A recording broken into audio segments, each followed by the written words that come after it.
I'm Laura Schmid. I am a researcher at the DFINITY Foundation, and today I'm going to present to you the network nervous system of the Internet computer.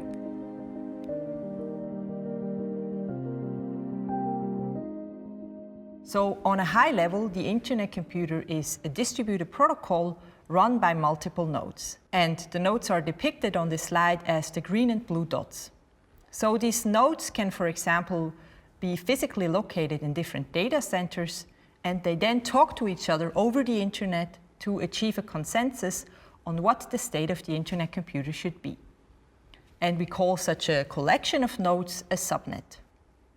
Now, how this communication and the consensus works in detail will be covered in other talks.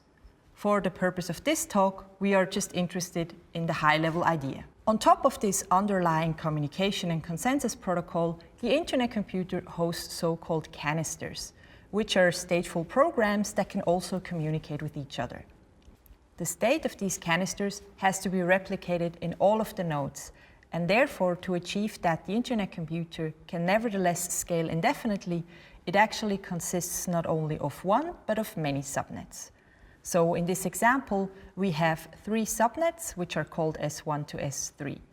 And consensus then actually happens within each subnet, but nevertheless, the subnets can also talk to each other. And in particular, this enables that also the canisters hosted on the different subnets can communicate with each other. So for the Internet computer to scale on demand, if we, for example, need more compute capacity over time, it is required that new subnets can be added. So in this example, a new subnet S4 is added. Moreover, one might want to improve the robustness of some of the subnets by adding new nodes to them. So in this example, a new orange node is added to the subnet S3. Over time, the compute power from the Internet computer will stem from millions of nodes, so we somehow have to organize them and, for example, keep track of which nodes are in which subnet. Also, we have to make such decisions when new subnets should be added or removed. And on top of that, we start with an initial feature set, and we also might want to add other features over time. So for all of these reasons, the Internet computer needs to be able to make decisions how to evolve the protocol, and it needs to make such decisions in a distributed manner. And the Internet computer solution to this problem is what I will present to you today. The network nervous system is a tokenized open governance system that is responsible for managing the Internet computer. And it stores, for example, this information, what nodes belong to which subnet, and it also makes decisions on how to update this information. So on a high level, the network nervous system, or also called NNS, is realized by a set of canisters, and we will shortly see this in more detail. Now, for making decisions, such as those we have just seen, whether a new subnet should be added, mainly 2 canisters are important. The first one is the governance canister. So the governance canister stores 2 things. First, it stores proposals, which are basically just suggestions how the Internet computer should be changed. And these proposals can then be voted on. And second, it stores so-called neurons, which determine who is allowed to participate in governance.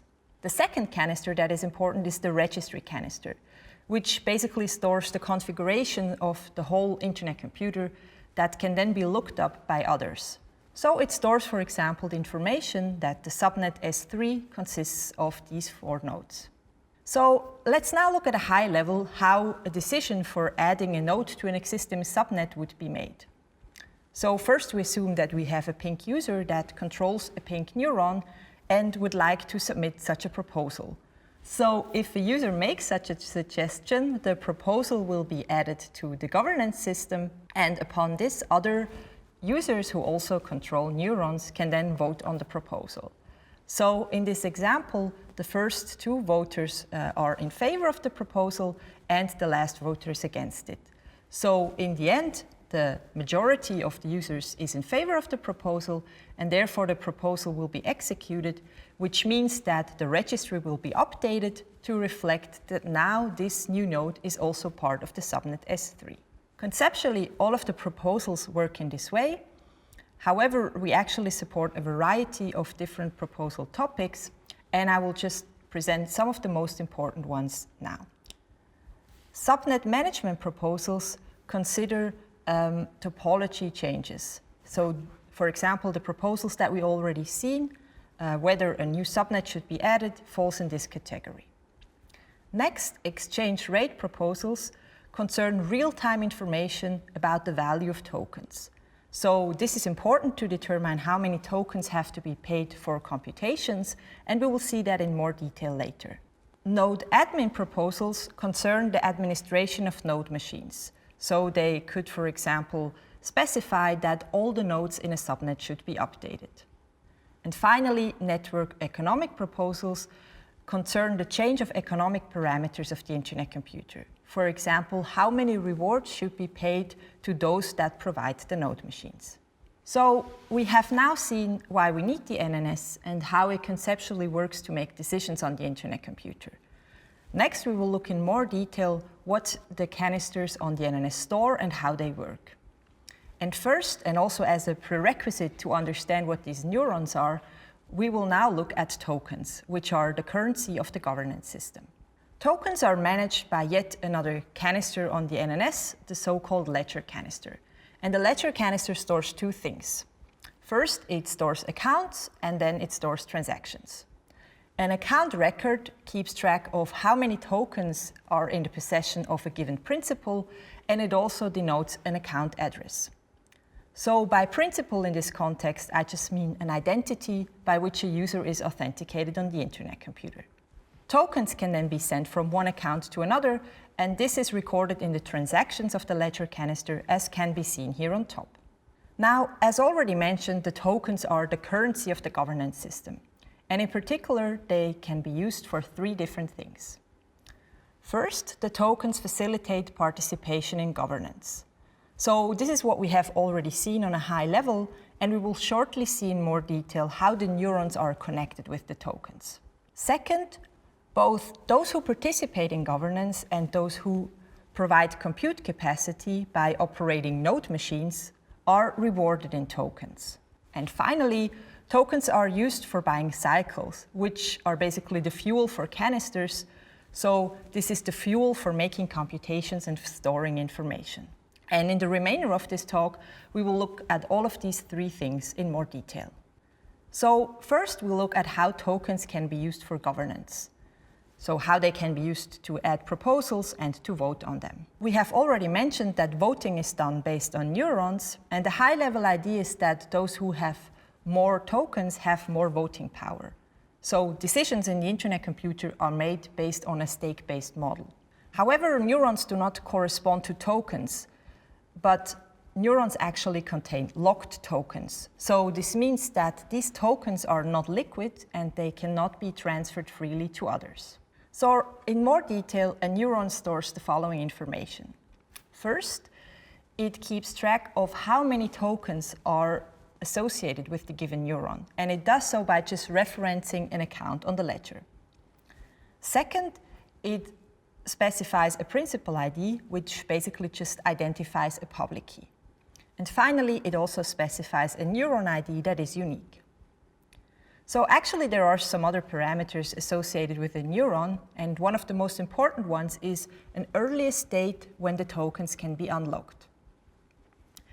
And the idea of this is that only those neurons who still have their tokens locked for at least 6 months are actually allowed to participate in governance. And this incentivizes the neuron holders to vote such that the value of their tokens are maximized for a future date. And if the value of the tokens is a rough estimate of the network success, this incentivizes voters to vote in the long-term interest of the Internet computer. So apart from the amount of tokens that are locked in a neuron, the voting power actually also depends on some other factors, but let's just assume for the remainder of this talk that roughly the amount of tokens is the voting power. So let's next look at how a user that has an account can lock some of his tokens in a neuron. And specifically, we assume that the pink user would like to lock 100 of his tokens in a neuron, and to do so, he sends a command to the NNS specifying the number of tokens and also his account. The effect of this will be that a transaction is recorded on the ledger, which specifies that some tokens are sent from this original account of the user to a new account, and with this a new account is also created. So this new account now holds the locked tokens. And together with this also a new neuron is created in the governance canister that specifies that the pink user is the one controlling this neuron, and that specifies that the amount of locked tokens is defined by this new ledger account. Note that from the outside it's not actually visible that this new account holds locked tokens or that it is in some way related to the original account. Nevertheless, this account is in fact controlled by the neuron, which means that the tokens are not liquid and the pink user can, for example, not just transfer them to someone else. Controlling a neuron enables users to submit and vote on proposals. And to understand how this works in detail, let's first look at what proposals actually look like. So this is best done on a concrete example. So let's consider the example of a proposal where it is suggested that a new subnet is created that initially consists of two nodes, the node with ID 1 and ID 2. So a proposal specifies first a proposal type. And basically this just describes what this proposal is all about. But technically, this type describes a method in a canister that is to be called if the proposal is accepted. So in this example, if this proposal is accepted, the create subnet method of the registry canister will be called. And to call this method, we also need to know its parameters. And this is what is described in the second line. So here the parameters give the two nodes that should be the initial nodes of this newly created subnet. And also together with the proposal, the governance canister stores how many votes it has already received. So in this example, it already received 250 yes and 100 no votes. Now, let's look again at the example from the very beginning, where a pink user would like to suggest that a new node should be added to a subnet. Recall that if this user did not already have a neuron, he could just lock some of his tokens, as we have already seen. Once the user controls a neuron, he can then submit a new proposal by specifying the neuron ID, the type of proposal that he would like to submit, and also the proposal's parameters. So in this example, the user suggests to add a node, so the specified method name is the add node, and the parameters define which node should be added to which subnet. And upon the receipt of this proposal, the governance canister checks that this user is indeed the controller of the neuron and that this neuron is eligible to vote. And if this is the case, the proposal is added to the governance canister. So actually, whenever a proposal is added, the number of yes votes are already set to the voting power of whoever submitted this proposal. So basically, this just means that this proposal already has the support of 100 tokens that are coming from this pink user. And one detail which is not shown here is that to avoid flooding of useless proposals, a neuron that submits a proposal actually has to pay a small fee if the proposal is rejected. So after a proposal is then submitted and added to the governance canister, other users that control neurons can vote on it. And we will here look at an example of an orange user that controls the orange neuron. To vote, a user would first ask the governance canister for the pending proposals to learn what she can actually vote on. And let's just assume that the orange user now would like to reject the proposal that we have just added. So to do so, she would send her neuron ID and a no vote to the governance canister. Again, the governance canister would check that this is the user controlling the neuron and that this neuron is eligible. And since this is the case, it would then add the voting power of the orange user to the no votes. And similarly, other users would also send votes, and let's just assume that at one point the majority of the voting power is actually in favor of the proposal. So what would then happen is that the proposal will be executed, which means that the described method will be called. So in this example, the add node method of the registry canister will be called with the specified parameters, and the effect of this would be, as we have seen in the very beginning, that the node would now be added to the subnet. So the incentive for voters to lock their neurons is actually not only so they can participate in decisions, but on top of that, participation in governance is also rewarded. So this brings us to the second use case of tokens. Rewards depend on different parameters, but one of the most important ones is in how many of the possible decisions a neuron has participated in. And to enable rewards, a neuron actually calls a so-called majority, which roughly depicts how many rewards this neuron has already gained. So this slide only depicts this for the pink neuron, but actually all of the neurons would have such a majority associated with them. And to collect rewards, a user can then do the following. He can send a command to the governance canister to spawn a new neuron, and the effect of this will be that a new neuron with a new associated account on the ledger will be created, and this new ledger account now contains the rewards. So recall that before the majority said that the user has already collected rewards worth 2 tokens, and these 2 tokens are now contained in the new ledger account.